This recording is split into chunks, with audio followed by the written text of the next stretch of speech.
Captain Zektar pressed his three-fingered hand against the viewing screen of his ship. The massive object floating in space before him was unlike anything he had seen in his 40 years of exploring the galaxy. The metal structure was old, very old, and covered in strange markings that his computer could not read. "Commander, what do you think it is?" asked his second officer, Lieutenant Yexra. Her large purple eyes reflected the light from the screens. As she studied the readings, "I do not know," Zektar replied, his voice deep and careful. "But it came from the direction of the dead system, the one the Council calls Sol, the dead system. Everyone in the galaxy knew about it. 300 years ago, the Galactic Council had destroyed every planet in that system to stop the humans from spreading across the galaxy. The Council had declared humans too dangerous to live, too violent, too unpredictable. Zektar had been just a child when it happened, but he remembered the stories. Humans had been expanding fast, too fast. They built weapons that scared the Council. They refused to follow the rules that kept peace in the galaxy. So, the Council had acted quickly and completely. "Sir, I am picking up power readings from inside." "The structure," reported Yexra. "Something is still working in there." Zektar felt his skin change color slightly, a sign of nervousness among his people. "After 300 years, that is impossible."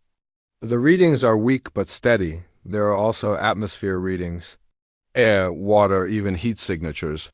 The captain stared at the strange object.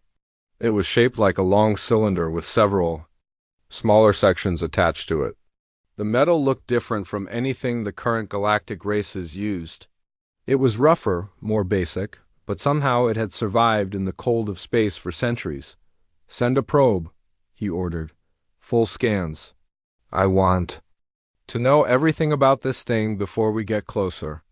The small probe shot out from their ship and began circling the mysterious object. As the data came back, Zektar felt his nervousness grow.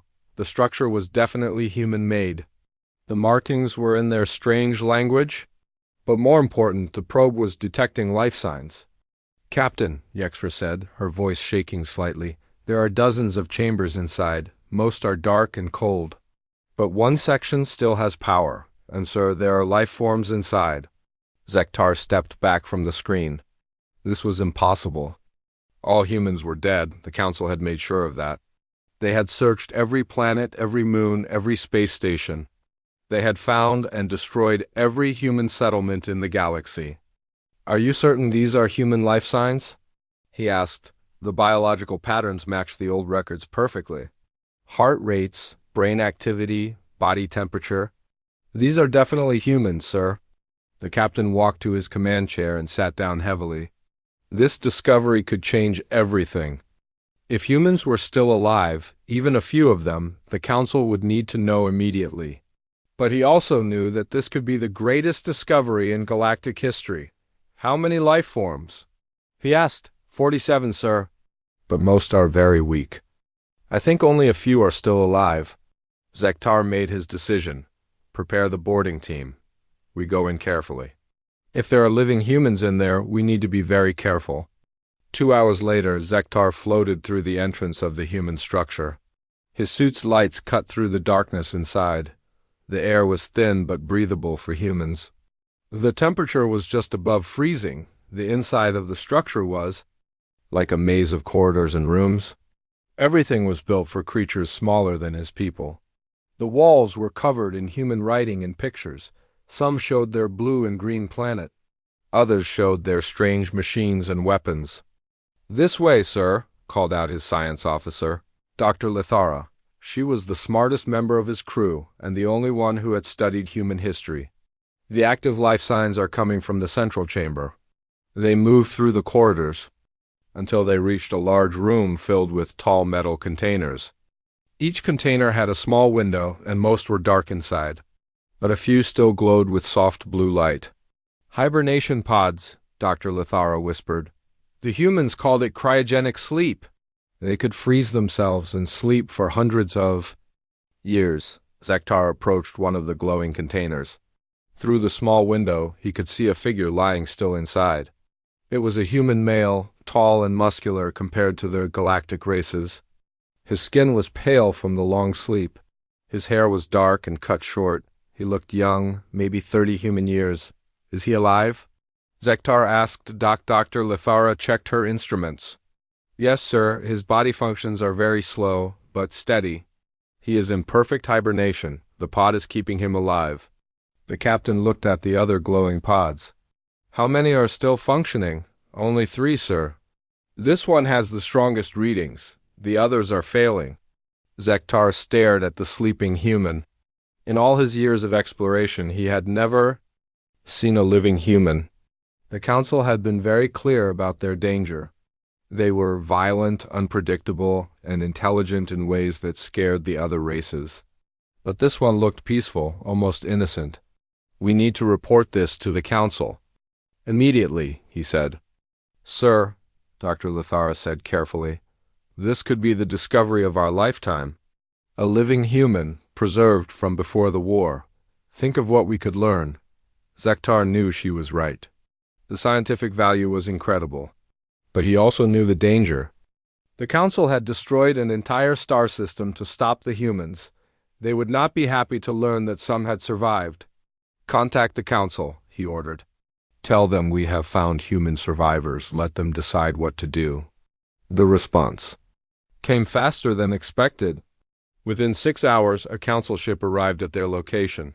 Commander Vexahal, a member of the ruling council, came aboard Zektar's ship personally. Show me these humans, Vexahal demanded. He was from the Kethran race, tall and thin with gray skin and 4 arms. His people had been among the first to vote for human destruction. They returned to the human structure, and Zektar led the commander to the hibernation chamber. Vexahal stared at the sleeping human for a long time without speaking. 300 years, he finally said. We searched everywhere. How did we miss this? It was drifting in dead space, Zektar explained. No power signatures, no communications. It must have been ejected from their planet before the final attack. Vexahal walked around the chamber, looking at the other pods. These others? 2 more are alive but failing. The rest are dead. The commander stopped in front of the strongest pod again. This one? Stable. Could probably survive revival, Dr. Lithara said. Vexahal was quiet for several minutes. Finally, he spoke. The council will want to study this. We need to understand what we are dealing with. If there are more humans hidden somewhere, we need to know. You want to wake him up? Zektar asked, surprised. Under controlled conditions, heavy security, complete containment. Vexahal looked at the sleeping human again. We need to know what they knew, where they came from, if there are others. Dr. Lithara stepped forward. Commander, I have studied human history. They are more dangerous than you might think. Even one of them could be a threat, which is exactly why we need to understand them, Vexahal replied. Prepare to transport this pod to Research Station Nexus Prime. We will wake this human and learn everything we can. As the teams prepared to move the hibernation pod, Zektar stared at the sleeping human one more time. Something about the creature's face bothered him. Even in sleep, there was something in the human's expression that looked determined, almost stubborn. I hope we know what we are doing, he whispered to himself. None of them noticed the small device hidden in the pod's base, still recording everything that happened around it. And none of them saw the slight change in the human's brain activity. As their voices penetrated the hibernation systems, deep in his frozen sleep, Jake Morrison was beginning to dream of home. Jake Morrison opened his eyes slowly. The first thing he noticed was the bright white light above him. The second thing was that everything felt wrong. His body was stiff and cold. His mouth was dry, his head felt heavy and confused. But more than that, the air smelled different. The sounds were wrong. Even the gravity felt strange. He is awake, said a voice nearby. The words came through some kind of speaker, but Jake could tell they were not originally spoken in English. Jake tried to sit up, but gentle hands pushed him back down. He turned his head and saw something that made his heart race. The creature standing next to him was tall and thin, with purple skin and large black eyes. It had 4 arms and was wearing some kind of white coat. Please remain calm, the creature said through the translator. You are safe. I'm Dr. Lithara. I am here to help you. Jake's military training kicked in immediately. Assess the situation, find the exits, identify threats, count enemies. But his body was too weak to move quickly, and his mind was still foggy from the long sleep. Where am I? Jake asked, his voice rough and weak. You are on Research Station Nexus Prime, Dr. Lithara replied. You have been in hibernation for a very long time. We found you floating in space and revived you. Jake looked around the room. It was clearly some kind of medical facility, but nothing looked familiar. The walls were curved and smooth. The equipment was strange and alien. Through a small window, he could see stars, but they were not the stars he remembered. How long? He asked. Over 200 years, the doctor said gently. I know this must be very confusing for you. 200 years. Jake felt sick. Everyone he had ever known was dead. His family, his friends, his entire world. He had been part of a colonization mission to a distant star system. The plan was to sleep for 50 years, then wake up and build a new home for humanity. What happened to the mission? He asked. Where are the other ships? Dr. Lithara hesitated. I'm sorry, but I must tell you some difficult news. Your species is extinct. Humans no longer exist in the galaxy. Jake stared at her. That's impossible. I am very sorry. It happened long ago, before you woke up. Your people are gone. Jake felt like he had been punched in the stomach. Extinct, all of humanity, gone. He was alone in the universe, surrounded by alien creatures who claimed to be helping him. How? He whispered. There was a conflict. Your people expanded too quickly across the galaxy. They threatened the peace that existed between the other races. The Galactic Council had to act to protect everyone. Jake closed his eyes. Even through the translator, he could hear the lie in her voice. The way she said had to act told him everything. These aliens had killed his entire species. I need to rest, he said, not opening his eyes. Of course. You have been through a great shock. We will talk more when you are ready. After Dr. Lithara left, Jake lay still and listened. He could hear voices in the corridors outside, speaking in languages he did not recognize. He could hear the hum of machinery and the sound of footsteps. But more importantly, he could hear the sound of electronic devices. Surveillance equipment. Over the next few days, Jake was moved to what Dr. Lithara called comfortable quarters. The room was nice enough, with a bed, a small table, and what looked like a bathroom. But Jake noticed things the aliens probably hoped he would not see. The walls were too thick for a simple guest room. The door had no handle on the inside. The window was made of some kind of reinforced material, and there were small devices hidden in the corners that were clearly cameras and microphones. This was not a guest room. This was a prison cell. Dr. Lithara visited him every day. She asked him questions about human culture, human technology, human history. She seemed genuinely interested in learning about his people. But Jake noticed that she always asked the same types of questions. Where did humans come from? How did they build their ships? What kinds of weapons did they have? She was not just interested in human culture. She was gathering intelligence. Jake played along.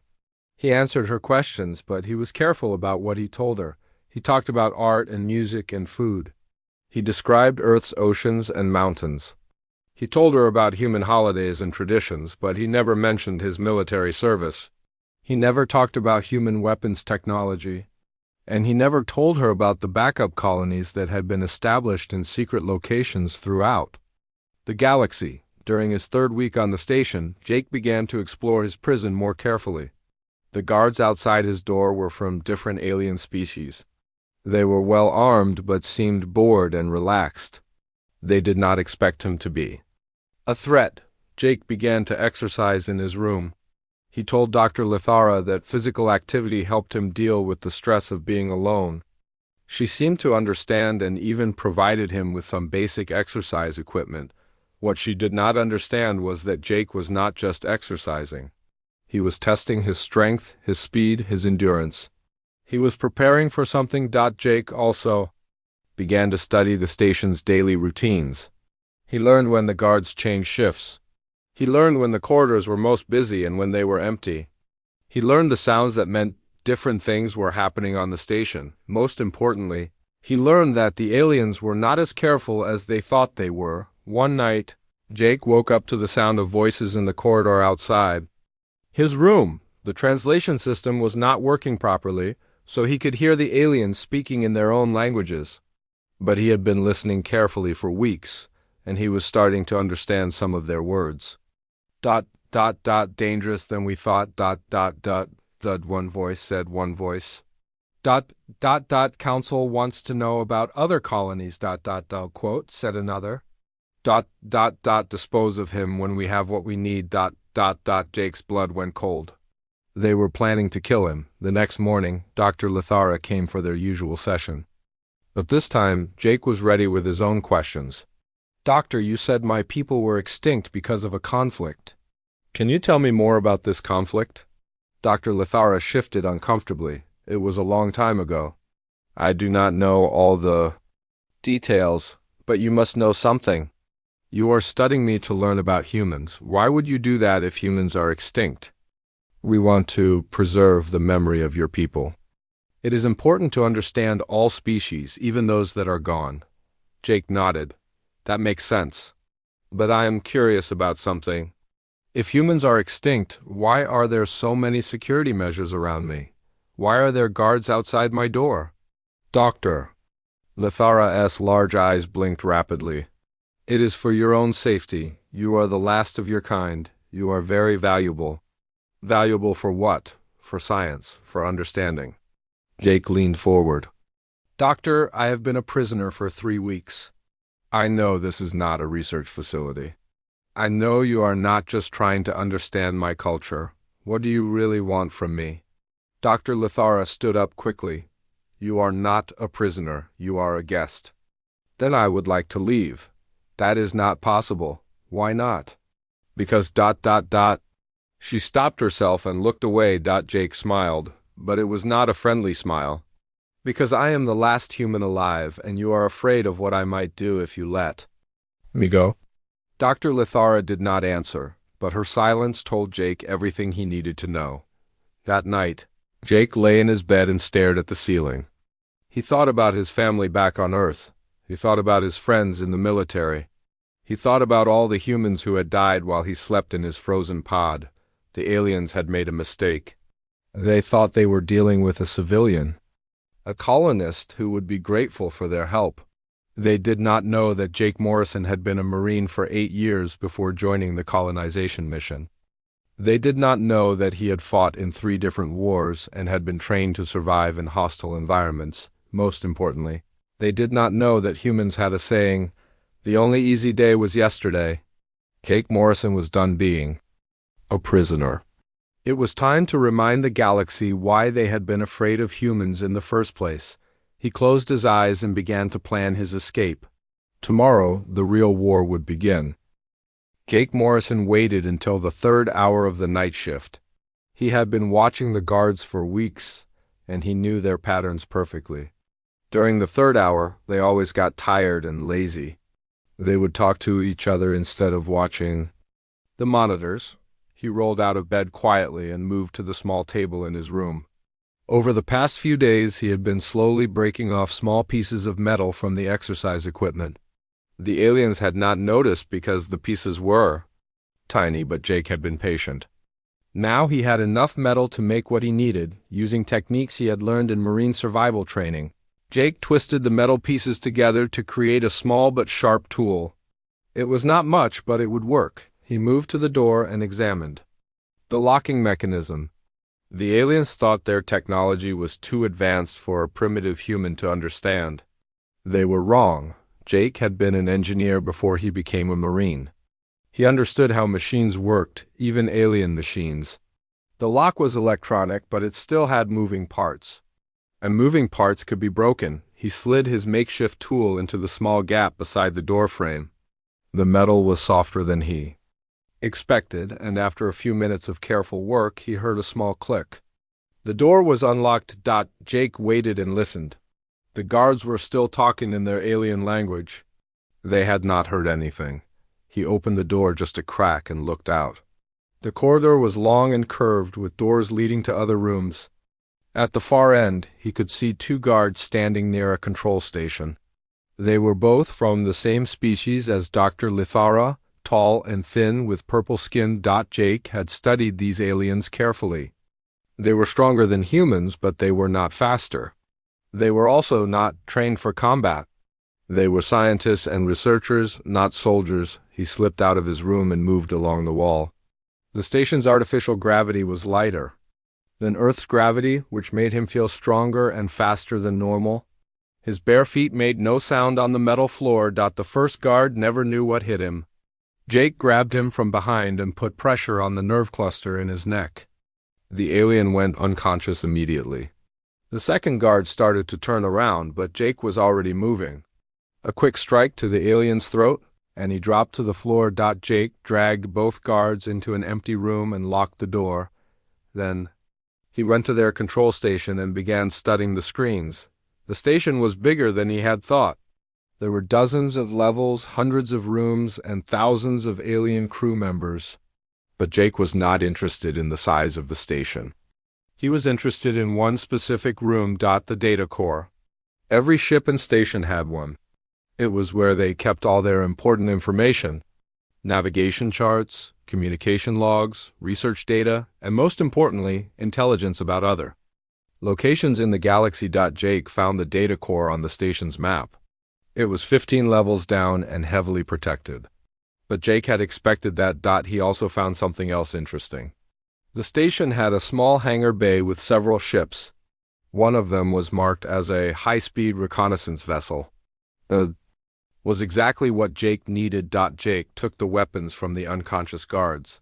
The guns were strange but simple to operate.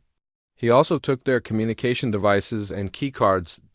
Then he began his journey through the station. The corridors were quiet during the night shift. Jake moved carefully, avoiding the main routes and using maintenance tunnels when possible. Twice he had to hide when alien crew members walked past, but they never suspected that a human was loose on their station. As he moved deeper into the station, Jake began to understand how the aliens thought. Their security was focused on keeping people out, not keeping prisoners in. They had never considered that someone might escape from the inside. Their technology was also designed for their own species. The doors were too tall for humans, the controls were placed for 4 armed aliens, and the corridors were built for creatures who moved differently than humans. But these differences also gave Jake advantages. He could hide in spaces that were too small for the aliens. He could move through areas they could not reach. Jake reached the data core after 2 hours of careful movement. The room was protected by electronic locks and 2 more guards. But Jake had learned something important about alien psychology during his weeks of observation. These aliens had been the dominant species in the galaxy for centuries. They were not used to being threatened. They were confident, maybe too confident. Jake waited until one of the guards left to check on something. Then he approached the remaining guard directly, walking openly down the corridor. "Excuse me," Jake said in English, knowing the guard's translator would convert his words. "I think I am lost." The guard looked shocked. "You are the human prisoner. How did you get out of your cell?" "Dr. Lithara asked me to come here," Jake lied smoothly. "She said there was some data she wanted to show me." The guard hesitated. Jake could see the confusion in his large eyes. This was not supposed to happen, but the guard was not sure what to do. That hesitation was all Jake needed. He moved faster than the alien could react. The guard reached for his weapon, but Jake was already inside his reach. A quick strike to the nerve cluster, and the guard collapsed. Jake dragged the unconscious alien into the data core and locked the door behind him. The room was filled with computers and screens, showing information in alien languages. But Jake was not worried about the language barrier. He connected one of the stolen communication devices to the main computer and activated its translation program. Slowly, the alien text began to change into English. What Jake found made his blood boil. The files contained detailed records of the human genocide. Every planet attacked, every ship destroyed, every human settlement eliminated. The aliens had been thorough and systematic. They had hunted down every human colony, every research station, every ship that had left Earth, but they had not found all of them. Jake discovered references to other human facilities that were still hidden. Colonies in distant star systems, research stations in empty space, even military bases that had been built in secret. The aliens suspected these places existed, but they had not found them yet. More importantly, Jake found the navigation charts showing the locations of every major alien military base, every council meeting place, every important installation. In the galaxy. Jake began downloading everything he could onto portable storage devices. The aliens' own technology made it easy to copy massive amounts of data quickly, but as he worked, alarms began to sound throughout the station. Someone had discovered the unconscious guards. Jake was out of time. He grabbed the storage devices and ran toward the hangar bay. The corridors were now filled with alien security teams searching for him. But Jake had studied the station's layout carefully. He knew routes that the aliens would not expect. He reached the hangar bay just as security teams were sealing the main entrances. But Jake did not use the main entrance. He used a maintenance shaft that led directly to the ship he had selected. The reconnaissance vessel was small but fast. Jake had never flown an alien ship before, but the controls were simpler than he expected. The aliens had designed their ships to be operated by many different species, so the interfaces were standardized and easy to understand. Jake started the engines and blasted out of the hangar bay just as alien security forces arrived. The station's weapons began firing at him, but the small ship was too fast and too maneuverable. As he flew away from the station, Jake armed the small explosives he had built using chemicals from the station's laboratories. He had planted them throughout the data core and the main computer systems. The explosions lit up space behind him. The station's communication arrays were destroyed, its computer systems were damaged, and its data core was completely eliminated. Jake set course for the nearest hidden human facility according to the stolen navigation charts. As he flew through space, he looked back at the burning station and smiled grimly. The aliens had made a terrible mistake. They thought they were studying a helpless refugee from an extinct species. Instead, they had awakened a trained soldier who now knew their secrets and had access to their technology. Jake Morrison was no longer a prisoner. He was a weapon, and he was going to use everything he had learned to bring humanity back from the dead. The galaxy was about to remember why they had been afraid of humans. And this time, Jake was not going to let them forget.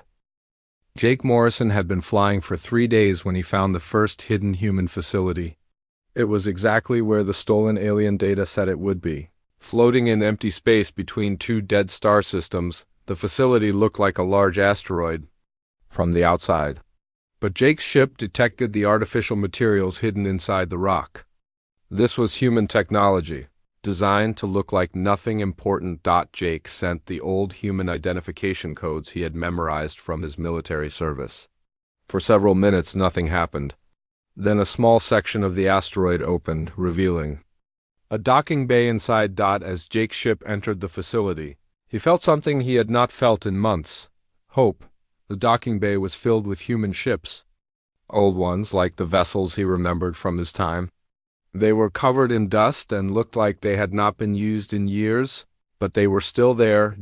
Jake landed his stolen alien ship and walked out onto the deck. The artificial gravity felt like Earth gravity. The air smelled like human air. For the first time since waking up, Jake felt like he was home. "Identify yourself," said a voice over the intercom. The words were in English, spoken by a human voice. "Jake Morrison, Colonial Marine Corps, serial number 7749 Delta 6, Jake replied. "I am human, and I need to speak with whoever is in charge here." There was a long pause. Then Jake heard footsteps approaching from deeper in the facility. The man who appeared was old, maybe 60 years, with gray hair and tired eyes. He was wearing clothes that looked like they had been made from spare parts and recycled materials. But he was definitely human. "I am Commander Paul Grant," the man said. I was the officer in charge of this facility when the Earth was destroyed. How are you here? How are you alive? Jake quickly explained what had happened. The hibernation. Pod, the alien research station, his escape. As he talked, more people began to appear. Men and women, some old, some young, all human. How many of you are there? Jake asked. 47, Commander Grant replied. We were a military research station studying alien technology. When Earth was attacked, we went into hiding. We have been here for 300 years, waiting. Waiting. For what? For someone like you? Someone who could tell us what happened to the rest of our people. Jake felt sick. These people had been hiding for 3 centuries, hoping that humanity had survived somewhere. Now he had to tell them the truth. They are all dead, Jake said quietly. The aliens killed everyone. Every colony, every ship, every human settlement. In the galaxy, the silence that followed was terrible. Jake could see the hope dying in their eyes, but then Commander Grant stepped forward. Not everyone, he said. You are here, we are here. And if we found each other, there might be others. Jake pulled out the data storage devices he had stolen from the alien station. There are others. The aliens have been looking for hidden human facilities for 300 years. They found most of them, but not all. I have the locations of 12 other facilities that they have not discovered yet. Commander Grant's eyes widened. 12? Maybe more. The aliens were not sure how many we built before Earth was destroyed. Over the next several hours, Jake shared everything he had learned. The alien technology, their military capabilities, their political structure, their fears about humanity. Most importantly, he told them about the weapons and ships stored in the alien data. They are afraid of us, Jake said. Even after 300 years, they are still afraid. They did not just kill us because we were expanding too fast. They killed us because they knew we would eventually become stronger than them. Commander Grant listened carefully. Then he made a decision that would change everything. We are going to wake up the others, he said. All of them, every human facility that still exists. It is time to remind the galaxy who we are. The next few weeks were busy. Jake and Commander Grant worked together to contact the other hidden human facilities. One by one, they made contact with human survivors who had been hiding for 3 centuries. The first facility they contacted was a civilian colony called New Haven. It had been built inside a hollow moon and contained over 200 humans. They had been living quietly, growing food and raising families, hoping that someday they could return to Earth. The second facility was a military base called Fort Liberty. It had been built inside an asteroid belt and contained 150 humans, mostly soldiers and engineers. They had been maintaining their weapons and ships, preparing for a war that they thought would never come. The third facility was a research station called Prometheus Base. It had been built in deep space and contained the smartest human scientists and engineers who had escaped Earth. They had been developing new technologies, including weapons that the aliens had never seen. Each facility Jake contacted had the same reaction: first shock, then sadness, then anger. The aliens had killed their families, their friends, their entire civilization. But they had not killed everyone. As word spread from facility to facility, something amazing happened. The humans began to work together in ways they had never worked before. The civilians provided food and supplies. The military provided weapons and training. The scientists provided new technologies, but most importantly, they provided each other. With hope, Jake found himself becoming a leader among the survivors. His knowledge of alien technology and his military experience made him valuable to every group. But more than that, his escape from the research station had proven something important. Humans could fight back. Humans could win. The first attack came 3 months after Jake's escape. The aliens had finally figured out where some of the human facilities were located. A council military fleet attacked New Haven, expecting to find helpless refugees hiding in the dark. Instead, they found humans who had been preparing for war for 300 years. The battle was over in hours. The human ships were older than the alien vessels, but they were operated by people who had been studying alien technology for centuries. The humans knew every weakness in alien designs. They knew how to fight in ways the aliens had never seen. When the alien fleet was destroyed, the humans did not celebrate. They prepared for the next attack. But the next attack never came. Instead, something else happened. Word of the human victory spread throughout the galaxy. The aliens had told everyone that humans were extinct. Now ships were being destroyed by creatures that were supposed to be dead. Some alien species began to wonder what else the Council had lied about. Others began to remember the old stories about human courage and determination. A few even began to secretly contact human facilities, asking for help against the Council's oppression. Jake realized that the war was not just about survival anymore, it was about freedom. The aliens had not just destroyed humanity, they had destroyed anyone who threatened their control over the galaxy. The humans began to strike back systematically. They attacked alien military bases, rescued prisoners from alien worlds, and liberated species that had been enslaved by the Council. Each victory brought more allies and more hope. Jake stood on the bridge of the human ship Defiance, looking out at a fleet of vessels that flew the flags of a dozen different species. Humans, aliens who had joined their cause, and refugees from worlds that the Council had oppressed. "Sir," said Lieutenant Amy Parker, his second-in-command, "we are receiving a communication from the Council Capital World. They want to negotiate." Jake smiled.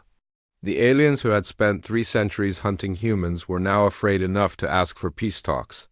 "Tell them we will consider their offer," Jake said. "But first, they need to answer for what they did to our people." The final battle was coming.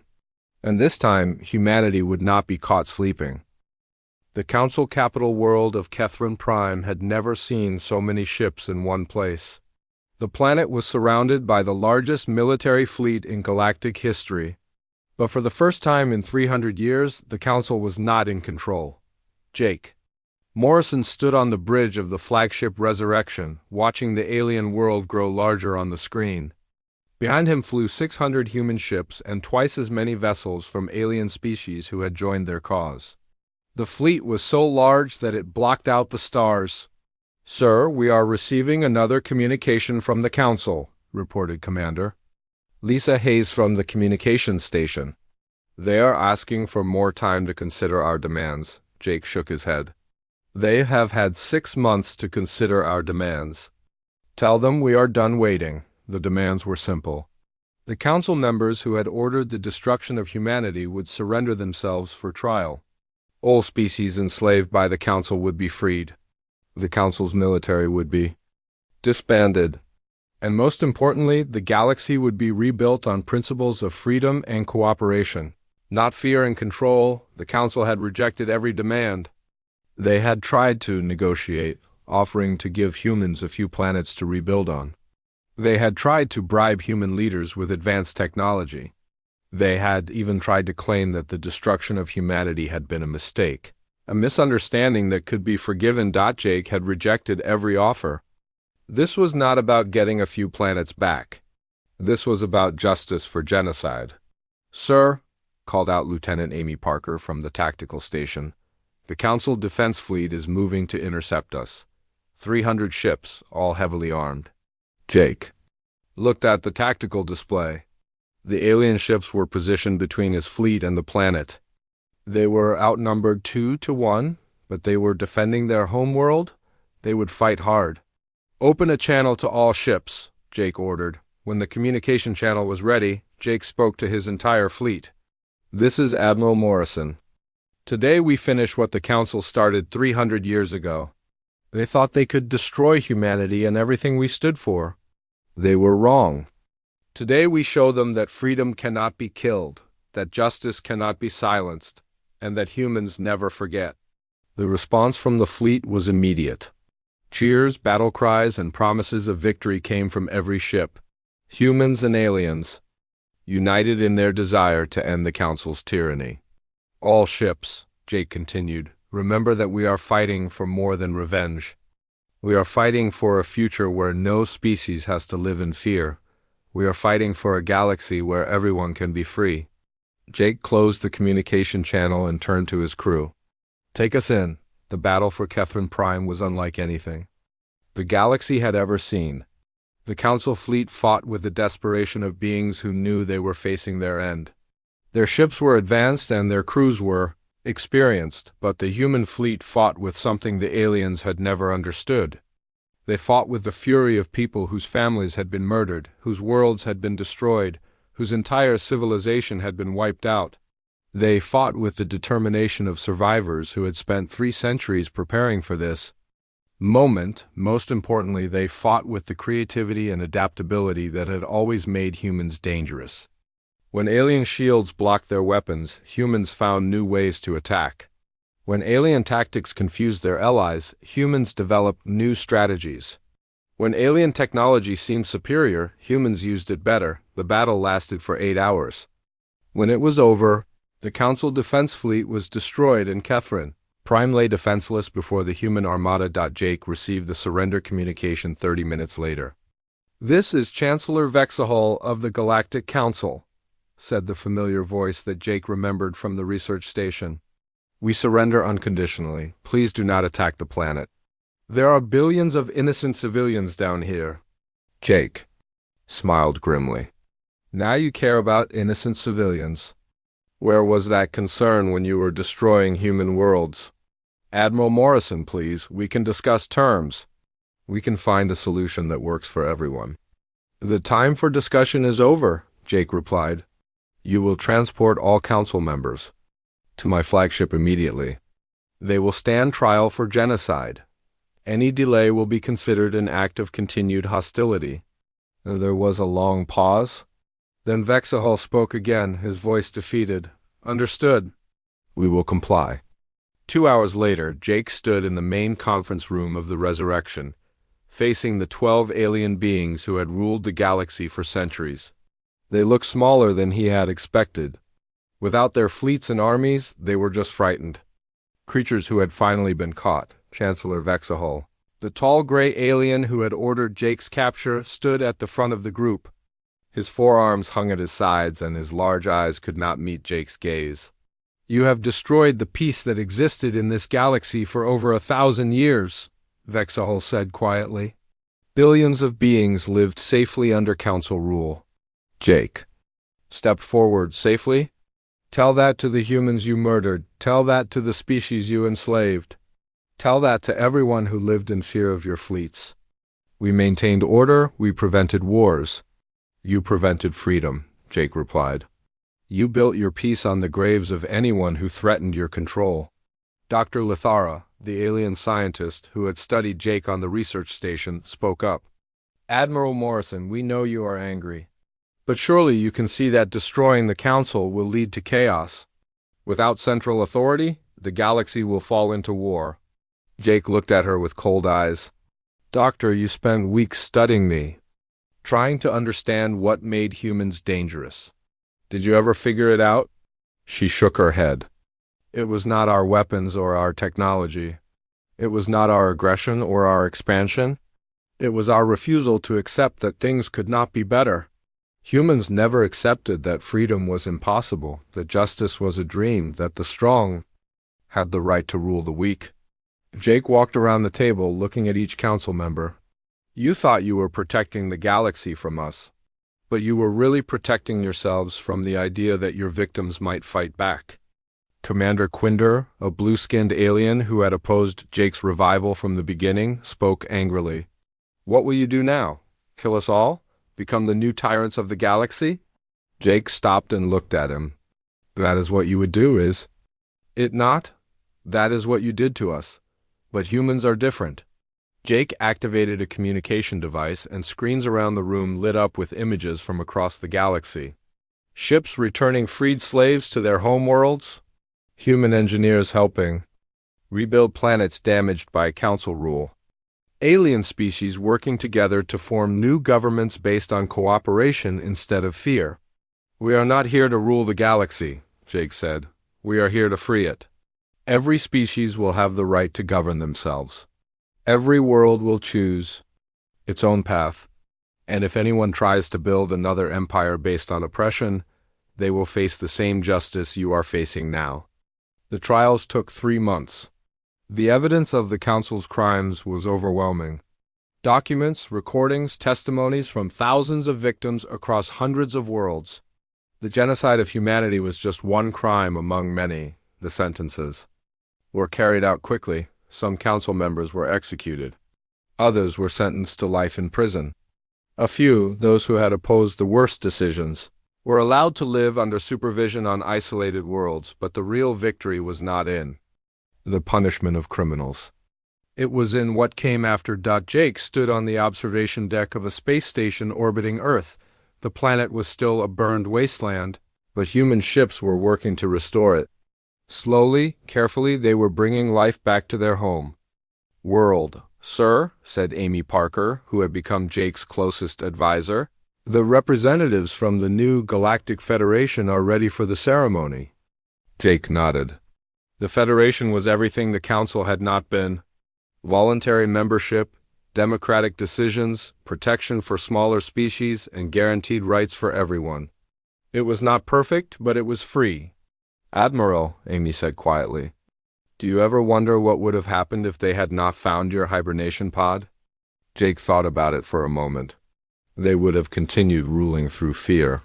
More species would have been enslaved or destroyed.